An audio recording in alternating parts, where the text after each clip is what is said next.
it, so Good. he just Well, needs that's to good. Works Get us- for me. I just had a big book club this afternoon. Ooh. Oh, I'm sorry, you too tired, Penny? What? No, You I too can do tired? this. I know I can do this. But have you ever heard of the book Fates and Furies? Fates and I Furies? have. It was President Obama's favorite book the year it came out. Oh, yeah. Huh. It No, is- I've not heard of it. Well, first of all, when I read it the first time, I couldn't even keep the characters straight. It's a very difficult book to read. At least I found it that way, and so did some of the others. It had lots of good things about it, but by the time you discussed it for 2.5 hours, you were exhausted. I can Yeah. imagine. Yeah. Fates and Furies. Yeah, by Laura, I think Laura or Lauren Groff. But Okay. Well, I'll look for it, maybe. Or maybe that's not maybe so much not. summer reading. It Hey, doesn't sound like it's summer reading. Oh, God, is it anything like reading Kafka? I tried that one summer. That was a mess. And then Wednesday, I have the Jenkintown Oh yeah. library where we're doing a home place, which is about, he calls himself a colored man, a colored botanist or whatever. But Mm. that's the Longwood Gardens book of the year. Okay. Interesting. Very interesting, which he explains why he calls himself, he's a black man, and why he calls himself a colored man. Because he said anything that's wild is colorful. Oh, that's Okay. fun. And he went, now what bothered me was that he described his mother as a woman when she died. She never, something about darkening the doorway. And I thought to myself, I wonder if he really understands the meaning of that phrase. Yeah. I mean, I was just shocked when I read it, because that phrase, was meant that black people couldn't come to the front door. They weren't to darken the doorway. Yeah. Right. And I don't know. But anyway, we have, but he's a professor at Clemson. Okay. Okay. And, he says, home is where your heart is, he has all this stuff, but Yeah. so I'm part of the leadership of that. Oh, Nice. grief, Penny. I just like How to many read book groups stuff. are you in? What? How many book groups are you in? Supposedly 3. I just don't know that I could ever keep all those books straight. I can barely, and we all know, I can barely get through the book for Well, ours. but you're Yeah, I doing know. a whole lot of other reading other than me. Well, and that's why I always said it's one of the reasons why it's still such a struggle for me with nonfiction, like real nonfiction, like history and biography. So that's what I like. Oh I'm yeah, not- totally. I'm not as good at reading fiction. I'm not. It's Oh, just, see, I love fiction. I need to be just taken somewhere else. Exactly. All right, but let's Okay. talk, because I realize we've been recording this whole beginning conversation about Penny's book group. Oh well. It's okay. I will chop that part out. But so this week, week 4, second to last week, Resurrection in Life. We still, if we remember for John, the I am statements that we've done so far and that we'll do today, we really talk about full chapters because John's story really unfolds that way. It's sort of it's very episodic, sort of how it works through. That's part of it being non-synoptic, meaning that it doesn't really follow the same narrative. It's just these episodes with sayings and teachings, and sometimes a sign and a wonder, which is what John calls the miracles, but always with these sayings. And so we're still not to the Passion yet, and we won't quite get to the Passion, but we'll get into Holy Week next week. But and arguably Maundy Thursday, but not into sort of, and once Jesus is arrested, the sayings stop, because there's other stuff going on for Jesus. But what I will say is where we are now is the very last thing before Holy Week. So we will be talking about John 11, which is the last chapter. John 12 picks up. The very beginning is the anointing of Jesus' feet, and we'll get just a little bit of that. And then very early in chapter 12 is the triumphal entry and various things that happen during Holy Week in John. Give me a second, I have to minimize our pictures so that I can read the text. So the story begins. Now a certain man was ill, Lazarus of Bethany, the village of Mary and her sister Martha. Mary was the one who anointed the Lord with perfume and wiped his feet with her hair. Her brother Lazarus was ill. So the sisters sent a message to Jesus, "Lord, he whom you love is ill." But when Jesus heard it, he said, "This illness does not lead to death. Rather, it is for God's glory, so that the Son of God may be glorified through it." Accordingly, though Jesus loved Martha and her sister Mary and Lazarus, after having heard that Lazarus was ill, he stayed 2 days longer in the place where he was.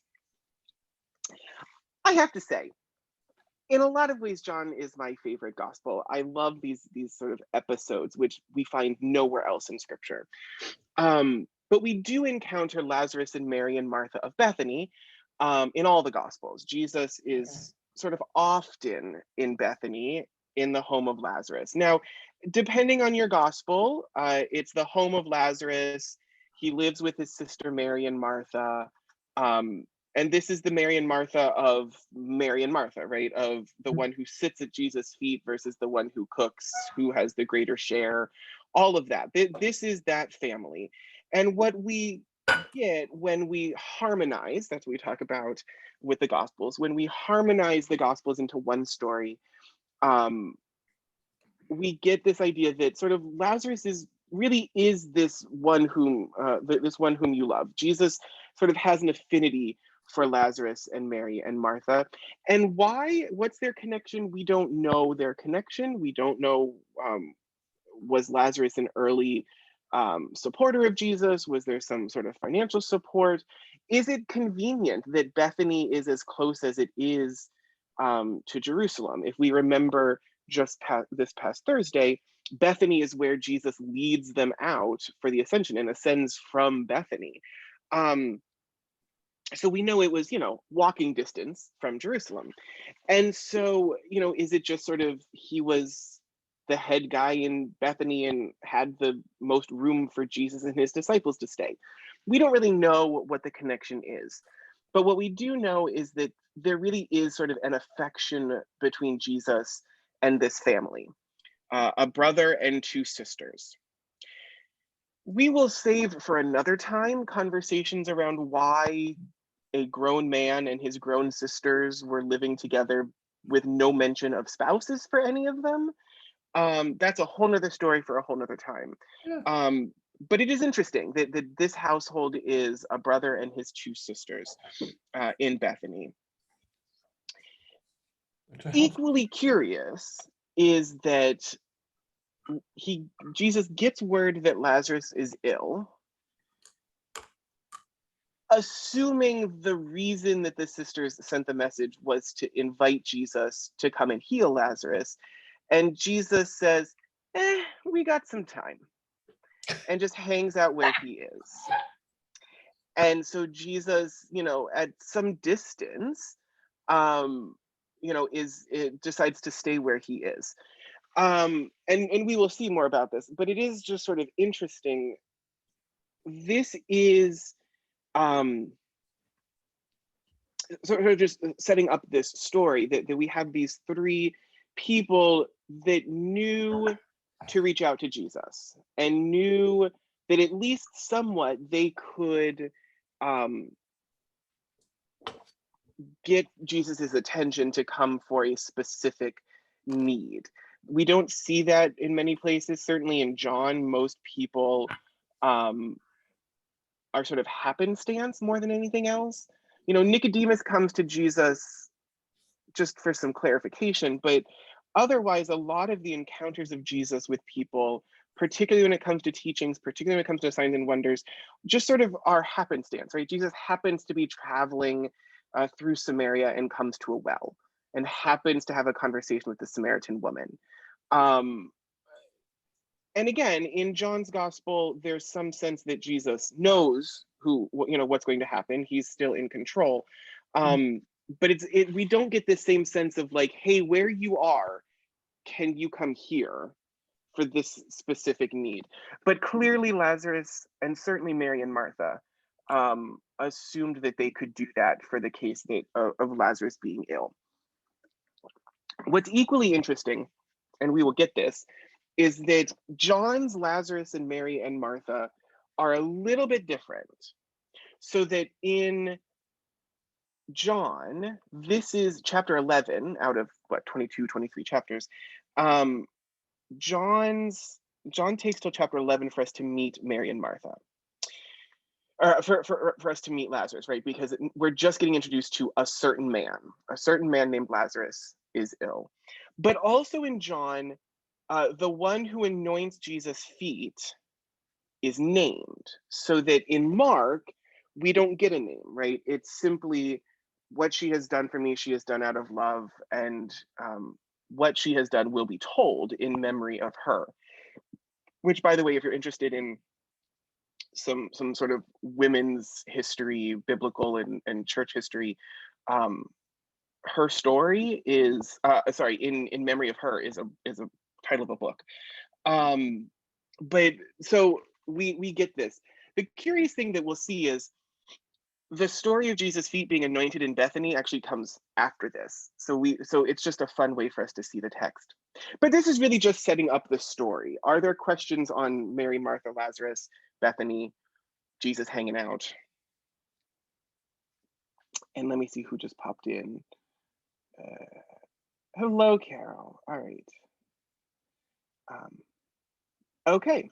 Hello. Then let us continue with this text. So then after this, after the 2 days are up, Jesus says to the disciples, let's go to Judea again. So now we know they've been outside of Judea. But Jesus says, let us go to Judea again. The disciples said to him, Rabbi, the Judeans were just now trying to stone you, and you're going to go there again? Jesus answered, are there not 12 hours of daylight? Those who walk during the day do not stumble because they see the light of this world. But those who walk at night stumble because the light is not in them. After saying this, he told them, our friend Lazarus has fallen asleep. Now I am going there to awaken him. The disciples said to him, Lord, if he has fallen asleep, he'll be all right. Jesus, however, had been speaking about his death, but they thought that he was referring merely to sleep. Then Jesus told them plainly, Lazarus is dead. For your sake, I am glad I was not there, so that you may believe. But let us go to him. Thomas, who was called the twin, said to his fellow disciples, let us also go that we may die with him.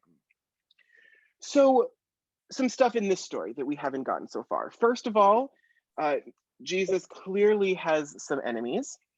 That we may die with him? Right. So we'll get there in a second. Okay. But so we start out with this idea of the Judeans, right? It's problematic to talk about the Jews when we've talked about that in John before, but the Judeans, those who live in Israel, those who live in Judea, we're just now trying to stone you, and you're going to go back. So what we get is in 9 and 10 or so, Jesus is actually hanging out outside the sort of outskirts of Judea. But you're going to go again. And Jesus says, well, yeah, because, and this is, while we don't get light of the world language in John, we do get this sort of those who live in the light, those who live in the dark. And basically, Jesus is saying there's no reason to be afraid because we know what's going to happen, right? Again, if we go back to Gnosticism, this seeing, knowing, not stumbling, all of these things are sort of related language to Gnosticism. And then he uses this language, our friend Lazarus has fallen asleep. Now, this is not, I think, This is not sort of the royal we. This is Jesus and his disciples know who Lazarus is. They all have spent the night at Lazarus' house before. So our collective friend Lazarus has fallen asleep. I'm going to awaken him. Jesus is saying very clearly what's happened. If the disciples weren't quite as dense as they are, right? Because then they say, well, he just fell asleep. What are we? You're gonna risk your life to awaken a friend from sleep. And Jesus basically says, no, Lazarus is dead. I'm going to raise him from the dead. And yes, I'm willing to risk my life for that act. Which is curious if you sort of tease this out a little bit, that this is sort of the last big thing Jesus does before the triumphal entry and Holy Week, right? Right, sort of as we quickly approach to the Passion, where Jesus will risk his life, very literally, for his friends. Here we have sort of a precursor of what is to come. Jesus risking his life for the resurrection of a friend. I do always find it very, Jesus of chapter 11 in John is always, to me, sometimes a little hard pill to swallow. Because first he gets word that his friend is severely ill, and Jesus is like, it's fine. And then Jesus just sort of knows that Lazarus has died. And it's like, I'm glad I wasn't there. I'm glad he's dead, because then I can use Lazarus dying to help someone else believe. And I always think that's problematic. It becomes problematic because it very quickly turns into, well, the challenges you face, even the death of loved ones, is really meant to sort of test your faith, right? It's really meant to see how well you believe. And we know that there is some really severely awful, toxic theology around death that sounds a lot like that, right? Oh, well, if you believe enough and pray enough, then your whoever won't die. And unfortunately, that's just not the way it works most of the time.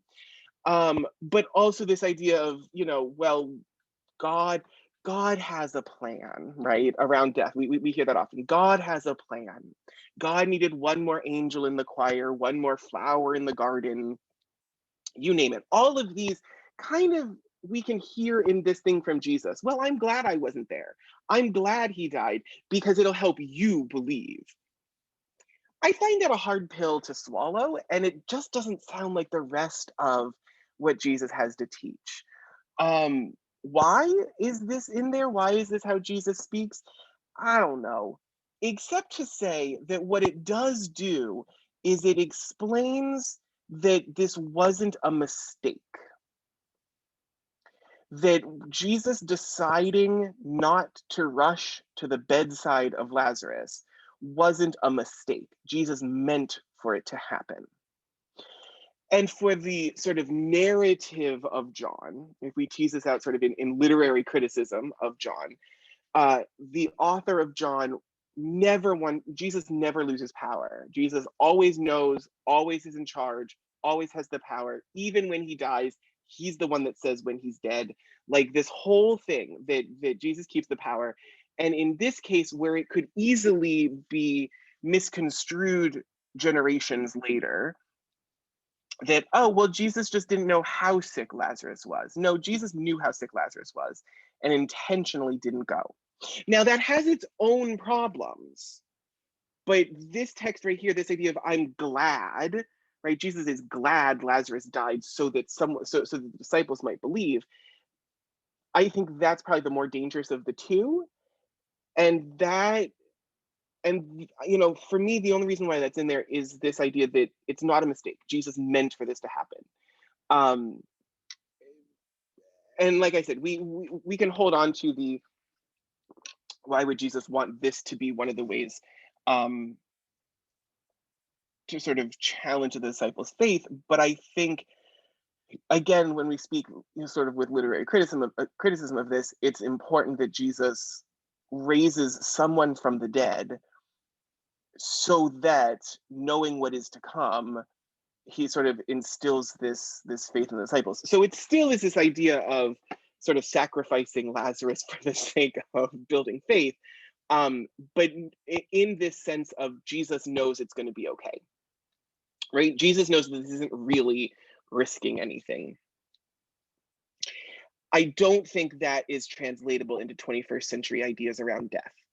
So this isn't that people, excuse me just a second.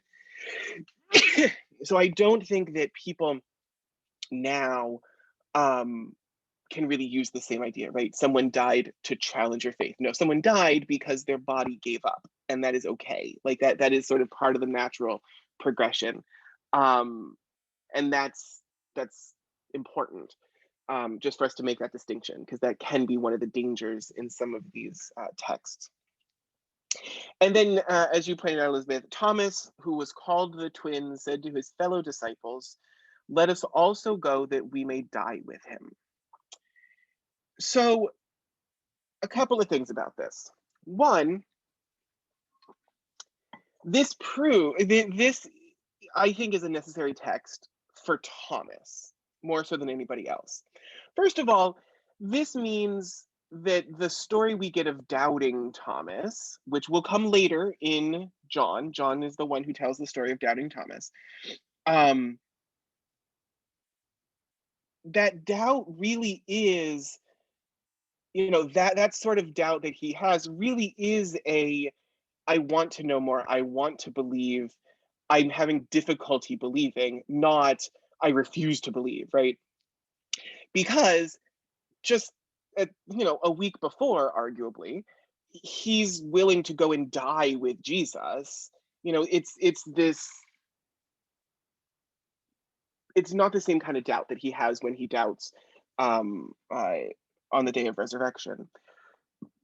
And so we get this introduction of Thomas here, who is this sort of rallying cry for everybody else that we shouldn't just let Jesus go.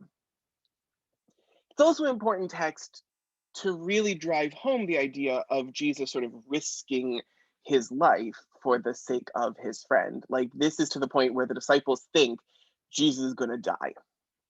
The interesting thing is, Jesus does, right? Because Jesus goes to Bethany and then keeps going into Jerusalem. So Jesus only goes further into Judea after this. This is the big, in Luke, it's chapter 9 where Jesus turns his face toward Jerusalem. This is Jesus sort of going back into Judea to Bethany and then kind of keeps going. In John's gospel, we will hear that the Palm Sunday procession starts at Bethany and Bethphage. And heads into from basically Jesus raises Lazarus, spends the night, gets up in the morning, and heads out on a donkey. So that's sort of how this story goes. And so it will be the case that Jesus risks his life and does die. And we will hear this around the table, right? Oh, Lord, let us, we will die with you. Peter says that. Peter, though, interestingly here, so remember, there's no Last Supper account in John. So we don't get Peter at the table saying, oh, I'll die with you. There's none of that dialogue that happens in John. None of that, who will betray me, Lord, is it I? Whatever happens, I will die with you. We don't get that in John. But we don't get it from Peter. We get it from Thomas, who will later have this. Anyway, so all of that to say, yes, Bex. So could it be that Thomas is not as clueless as the other disciples? Jesus just said, I'm going to go and wake Lazarus up, and I don't mean he's asleep, he's dead. Could it be that Thomas wants to die so that he can be brought back to life by Jesus? Just he gets that that's what's happening. Huh. I'll be honest, I never thought about that. So that so that we may die with him is less about let us die with Jesus and let us die with Lazarus. Mhm. Huh. That's sort of the way I took it. I don't know. I want to die with him too, so you can raise me. Interesting. Anyway, Well, no, that's very interesting. And I'll be honest, I've never thought about it that way. And I don't know that I've ever read it that way.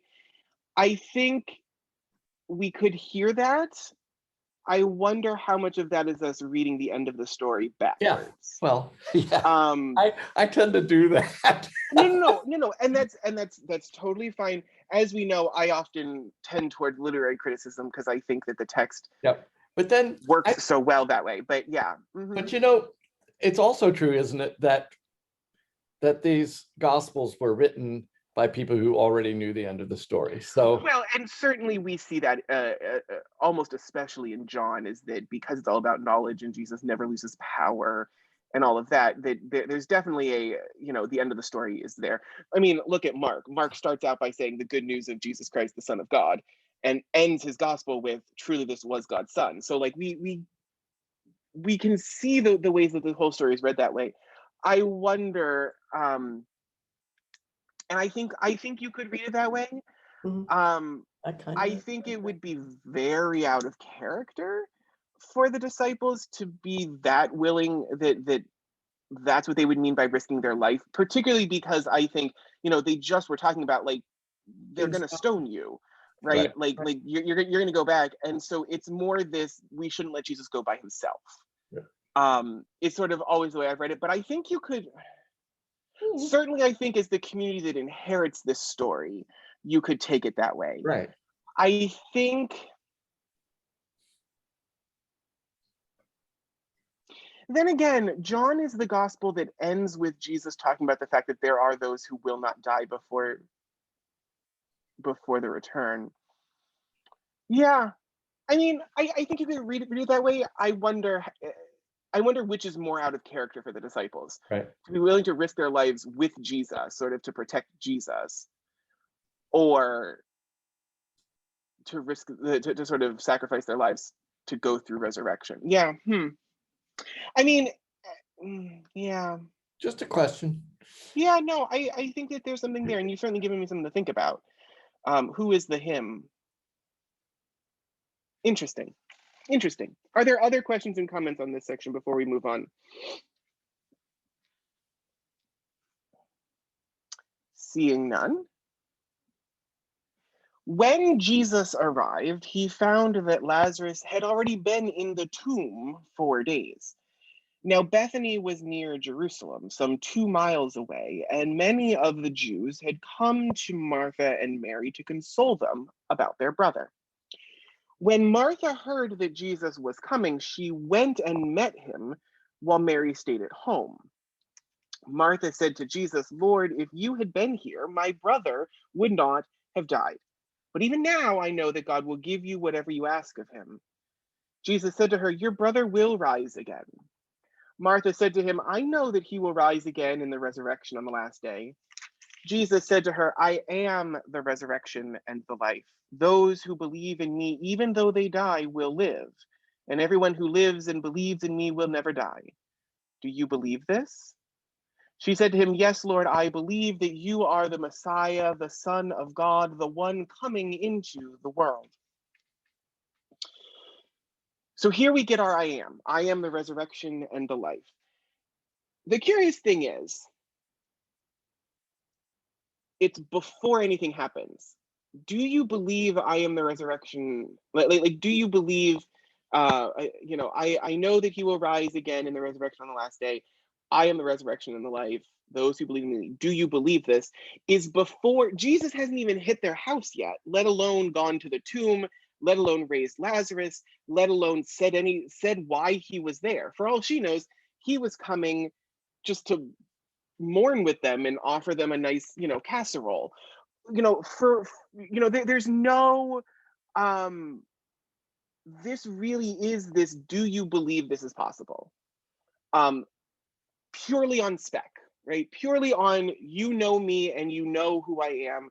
Do you believe that I am the resurrection and life, and that those who believe in me will not die? And that, we'll get into that phrase in a second. And Martha has this beautiful, "Yes, Lord, I believe that you are the Messiah, the Christ, the Son of God, the one coming into the world, which, if you remember back 2 weeks to listening to I am the bread of life, this is a direct verse, right? Yes, Lord, I believe that you are the Christ, the Son of God, who has come into the world, right? Is one of the verses of I am the bread of life. And so this is one of those faith statements, right? That Jesus asks people to believe that through him is resurrection and life. It's not just resurrection, but and life. What's interesting, I think that there's a couple of interesting things about this particular phrase. The first is, and I've said this before, most of the reason why we use the I am statements so often during Easter is because there is this sense of what it means to live this life of faith in Jesus. Because often the I am statements come with a you are. I am, you are, or I am, you shall, should, can, will. Right? So it's I am the bread of life. You who eat of me will never be hungry, right? I am the shepherd. You are the sheep, right? I am the vine, you are the branches. Here, I am the resurrection and the life. Those y'all who believe in me, even though they die, will live. And everyone who lives and believes in me will never die. And that, I think, is one of those places where we start to see how this is foreshadowing what is to come. And how this is beginning to foreshadow the real life of faith that will be asked, particularly, and again, I by no means, and I hope we've done enough studies together, by no means am I ripping apart this as a story that didn't happen, but I think there's little pieces in here that we can hear how long it's been by the time John is writing his gospel. Because at the beginning of John's gospel, in chapter 3, when Nicodemus comes to Jesus, we get, for God to love the world, that he gave his only son, so that everyone who believes in him shall not perish, but have eternal life, right? That's the text. Here, we get a very similar statement. I am the resurrection and the life. Those who believe in me, even though they die, will live. And everyone who lives and believes in me will never die. So we still have this same sense of those who believe in me will not die. But Jesus has also added the part of, but if you do, you will live. And part of that is we hear from the later texts, the longer it's been since Jesus has ascended, the longer that we have been waiting, the more the question becomes, I thought we weren't supposed to die. And what is happening that there are people around us who are dying before Jesus has returned. We know that almost the entire book of Second Thessalonians is the Thessalonians crying out to Paul to explain why people are dying before Jesus comes back. And so we can hear a little bit of that here, that this is the reality check for everybody that's around. This is the, yes, I told Nicodemus that if you believe in me, you will not die, but you just might. But it's okay. Like that's not something to be afraid of, that there will be this life after death. And we can hear those things, right? It's what makes the story of Lazarus so important to the story of Jesus as his disciples are experiencing it, but also for those of us that live on this side of the resurrection, which is, we may not be among those that Jesus numbers as those who will live to see the day, but we will live on that day. And that's sort of where we're at with this text. And so by the time we get to the story of Lazarus, Jesus, knowing what's to come, knowing that he is to die, is giving Lazarus as this example of the fact that he can conquer even death. And this promise that this resurrection and life is both, right? And so that's why it's resurrection and life paired together. It is the life, I am the life that I promised Nicodemus and the woman at the well and those that got the bread of life. And, I've been promising this life all along, but in reality, I'm also the resurrection. So that it's both the life and the life to come. It is the life and the life restored, so that it's Jesus in all of it, and that death is not the end of the story, but it's also not a negation of your belief or your life in Christ. And that's what really becomes important for the disciples, and I think for the church now today. It's that assurance, the assurance that mortal death is but temporary. Mortal death is not the end of the story, and that is precisely what Jesus conquers. So that it's both the life we live and the life we will live. And so it's resurrection and life. And that's because otherwise he could just say, well, yes, I will raise him up. Why is Jesus talking about I am the resurrection and the life? Well, because it's both of those things. This is sort of the meat of our story. Are there questions and comments, things you want to pull out of here as we discuss sort of Martha meeting Jesus on the road to the house? Yes, Bex. I was always impressed by Martha's statement, I know that he will rise again in the resurrection, because it suggests, How did she know that? well, it suggests to me that there were people before Jesus's time who were looking forward to a resurrection of the body.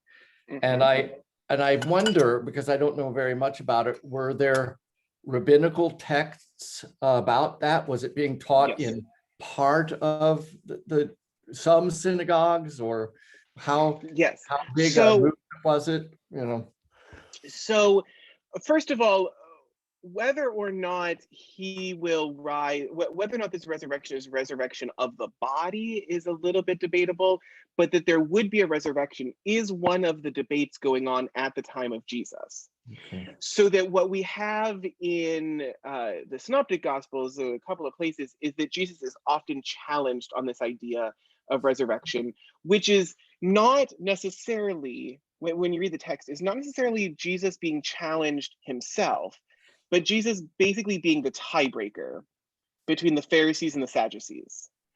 The Pharisees and the Sadducees. So the Pharisees were the lawyers, the Sadducees were sort of the more priestly class, one who thought about sort of the physical, tangible, earthly law, and one that thought more about sort of the purity law, the liturgical law, etc. But largely sort of these two groups of scribes and Pharisees and Sadducees and Pharisees and lawyers and priests and all these things, right? So it's these two camps, these two beliefs that at the time of the Second Temple, by the time of Jesus, were one of four types of Judaism, four sects of Judaism. And their big main difference, sort of being the two bigger groups of sort of the two bigger sects of Judaism, were Sadducees and Pharisees. And the big difference between them was one believed in the resurrection and one did not. Pharisees, I believe, were the ones that believed in resurrection, but don't quote me on that. And that was the big difference. But yes, there were those that believed in a resurrection. What exactly about that? I'll be honest, I didn't know. I don't know enough about the differences to know what that type of resurrection is. But yes, the Pharisees were the ones who believed in the resurrection, and the Sadducees did not. And so there were those that believed. So what we see here is that Lazarus and his family are from Pharisaic Judaism, which is the Judaism of Paul, right? Paul is a Pharisee. The other, by the way, the four sects, for those that did not know this, are the Zealots, the Sadducees, the Pharisees, and the Essenes. The Zealots were the ones who thought that the only way Messiah would come was sort of to take up arms, to really be rebels, to really sort of push back against the occupiers from Rome. Arguably, Barabbas falls into the Zealot category. And by some traditions, Judas falls into the Zealot category. The Essenes were those that believed that, right, the Essenes believed that the only way for Messiah to come back, because all of these are sort of what needs to happen until Messiah returns. And for the Essenes, the idea is that the only way to really reach the purity needed for Messiah to return is this sort of withdrawal out of the world. John the Baptist is an Essene, right? This idea of going out, ritual bathing regularly, right? The baptism of John is a reoccurring situation. that we go out and bathe and sort of watch what we eat and watch what we do, sort of escape from the world. That's the Essenes. And then the Pharisees and the Sadducees were really the ones that ran things most. They were the two biggest groups, one that followed more sort of the temporal law and one that sort of focused a little bit more on the sort of religious liturgical law, but both of whom sought to fulfill all the law until such time. Penny, I see you unmuted yourself. Yeah, no, that the Essenes, they did believe in resurrection, right? Yes, so the Essenes did, the Pharisees did, the Sadducees did not, and I'll be honest, I don't know a whole lot about the Zealots. We don't do much with them because mostly everybody thought that they were kind of crazy and a very dangerous group of people to be around. But yes, the Essenes also believed in resurrection. So there is this idea of resurrection. Resurrection is not a Christian idea purely. The idea we have of resurrection is obviously sort of the Christian idea, but resurrection does not start with Christianity. We know that there are themes of very similar resurrection that come up in Egypt. We know Zoroastrianism has a lot of things similar, right? So we have these other examples that sort of predate Christianity. So there is this concept of resurrection, but I think that that's part of Jesus' response. Yes, I believe that on the last day, he will be raised up. And Jesus is basically saying, yes, but to show you who I am and that resurrection and life come in my name, we're going to do it now. Am now the resurrection and life, not someday. This brings up sort of all those questions of what happens after death and how quickly and whatever. And I think that's, again, a whole conversation for another time. But yes, there's absolutely the belief of resurrection before Jesus shows up on the scene. Yeah. Okay, another, I'm okay with saving a discussion of the resurrection of the body for another time, but when I say the creed, or the Nicene Creed, I guess, I say I believe in the resurrection of the body and the life of the spirit in the world to come. Two different things? I don't know. So interestingly enough, you've added a couple of words to the creed. So I believe in the resurrection of the body and the life of the world to come. Oh, okay. What spirit in the world to come may or may not be part of a different translation. I'm thinking of a different translation. Yeah, but basically Seculum seculi, whatever. Right, but basically where we are when it comes, especially to the Apostles' Creed, which you're quoting there, is yes, that is one of the things that is very specific about the resurrection that Christianity believes, that is variable across other beliefs in resurrection, is this idea that this isn't, oh, there's life after death. It's like, no, you in corporal form will live again. There will be restoration of the body itself. And that is, I don't want to say solely Christian, but is a particular part of our belief in resurrection.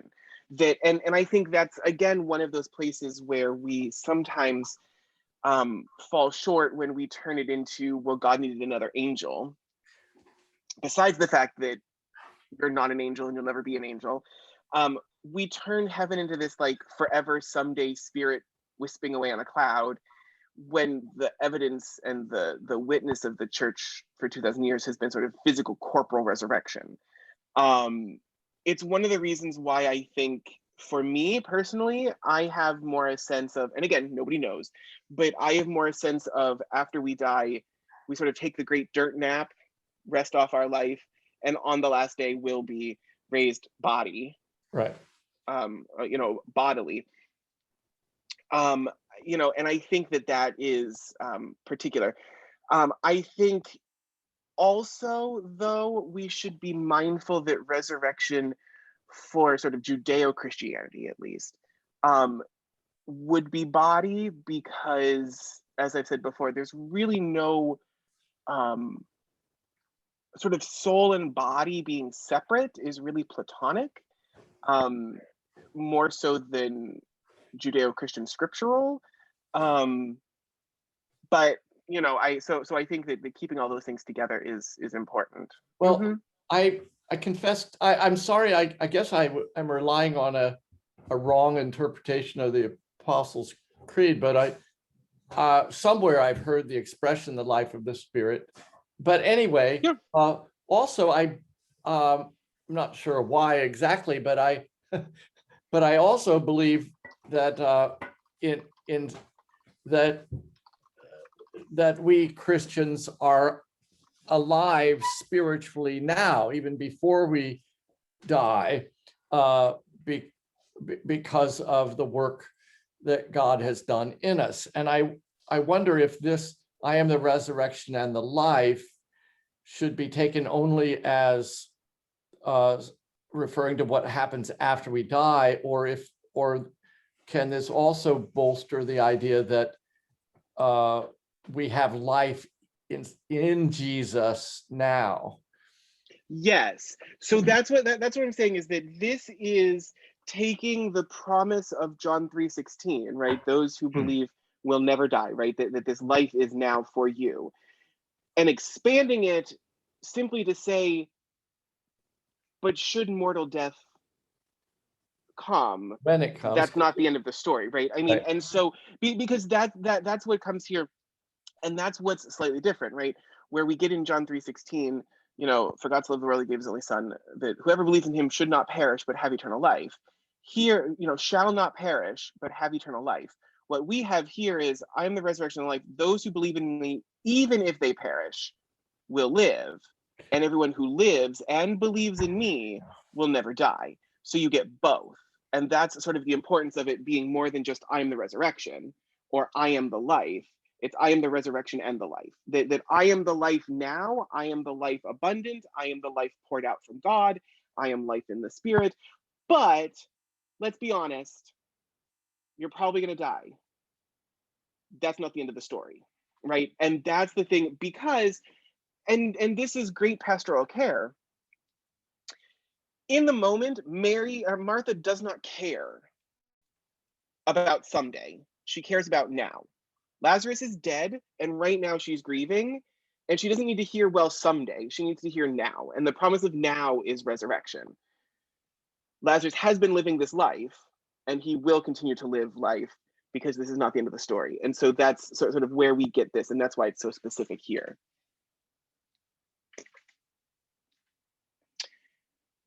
Okay, so now we have Mary's turn. When she had said this, she went back and called her sister Mary and told her privately, "The teacher's here and calling for you." And when she heard it, she got up quickly and went to him. This is Mary now. Now, Jesus had not yet come to the village, but was still at the place where Martha had met him.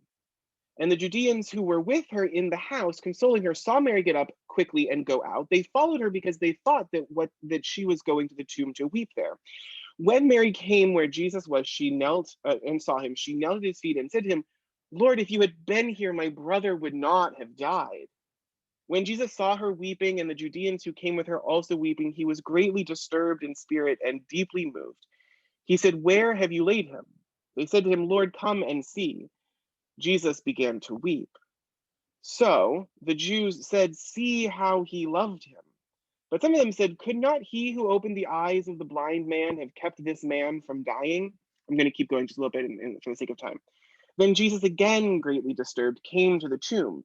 It was a cave, and a stone was lying against it. Jesus said, "Take away the stone." Martha, the sister of the dead man, said to him, "Lord, already there's a stench because he's been dead 4 days." Jesus said to her, "Did I not tell you that if you believed, you would see the glory of God?" So they took away the stone. And Jesus looked upward and said, "Father, I thank you for having heard me. I knew that you always hear me, but I have said this for the sake of the crowd standing here, so that they may believe that you sent me." When he had said this, he cried with a loud voice, "Lazarus, come out." The dead man came out, his hands and feet bound with strips of cloth, and his face wrapped in a cloth. Jesus said to them, "Unbind him and let him go." So we have this fulfillment, and I think it is slightly different that Jesus gives 2 different reactions to Martha and Mary. For Martha, Martha gets a whole lecture from Jesus. because they have the same question. Lord, if you had been here, my brother would not have died. And Jesus says, Martha, do you believe? And she says, yes, I believe that eventually Lazarus will rise again. And Jesus says, that's great, but I mean now. You will see.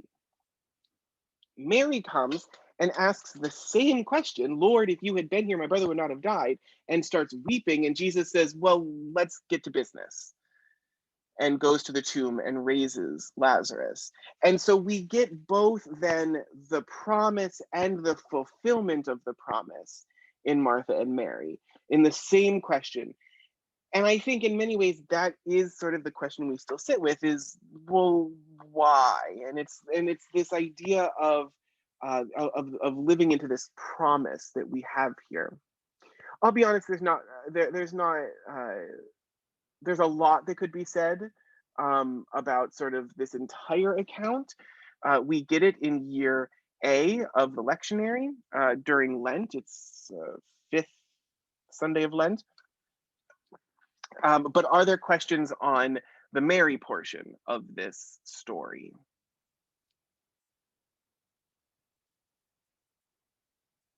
The last part, and just because I always feel it's most responsible for us to include the parts of the story that we don't often get. So thus far, John 11, 1 through 44, we get in worship. We've heard this story, unbind him and let him go.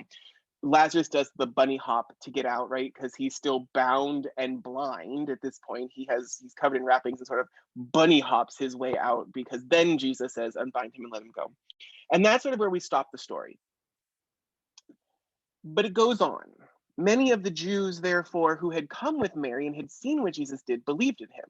But some of them went to the Pharisees and told them what he had done. So the chief priests and the Pharisees called a meeting of the council and said, what are we to do? This man is performing many signs. If we let him go on like this, everyone will believe in him, and the Romans will come and destroy both our holy place and our nation. But one of them, Caiaphas, who was high priest that year, said to them, you know nothing at all. You do not understand that it is better for you to have one man die for the people than to have the whole nation destroyed. He did not say this on his own, but being high priest that year, he prophesied that Jesus was about to die for the nation, and not for the nation only, but to gather into one the dispersed children of God. So from that day on, they planned to put him to death.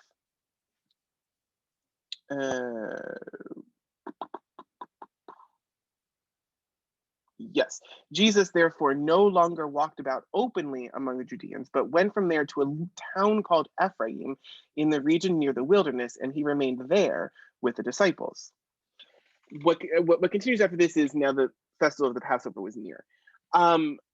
So a couple of things about this text. We don't ever read this text in worship, but we reference it. So what we have when we listen to the Passion of John on Good Friday is that they went to the home of Caiaphas the high priest, and it says Caiaphas was the one who convinced them that it was better for one man to die, right? And we have that phrase, which we don't otherwise ever read, and so you kind of go, wait, when did that happen?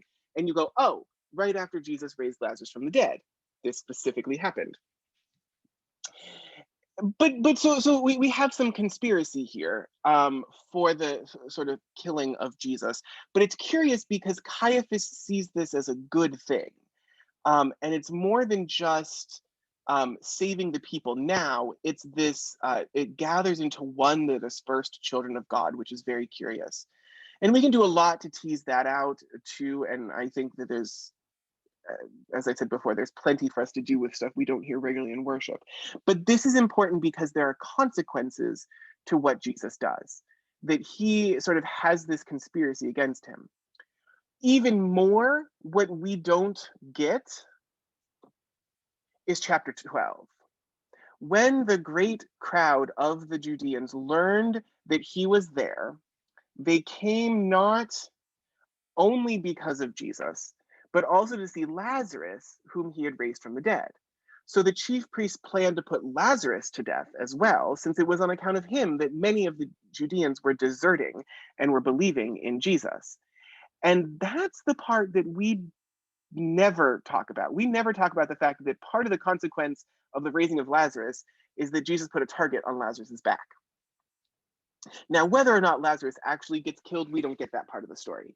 But it is very curious that there's these negative consequences to what Jesus does as well.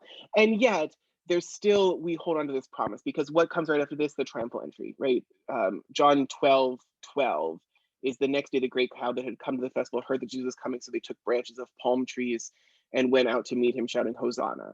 So people are gathering because word's getting out, because this is more than turning water into wine. This is more than feeding 5,000. This is more than healing, sick people. This is literally bringing people back to life. And this is getting some attention, and this is becoming a problem. But we still sort of hold on to that promise, and we hold that promise, I am the resurrection and the life, and we carry that with us then through the rest of the story until we sort of have this fulfillment of resurrection. That's what I have. Are there any last questions, concerns, comments, great intellectual thoughts? Seeing none, I will see you all at this point on Sunday. I think we don't have anything until Sunday. So I will see you Sunday for worship for Pentecost, where you're read. And then we will have our last session of this on Monday, the 24th. Thanks, everybody.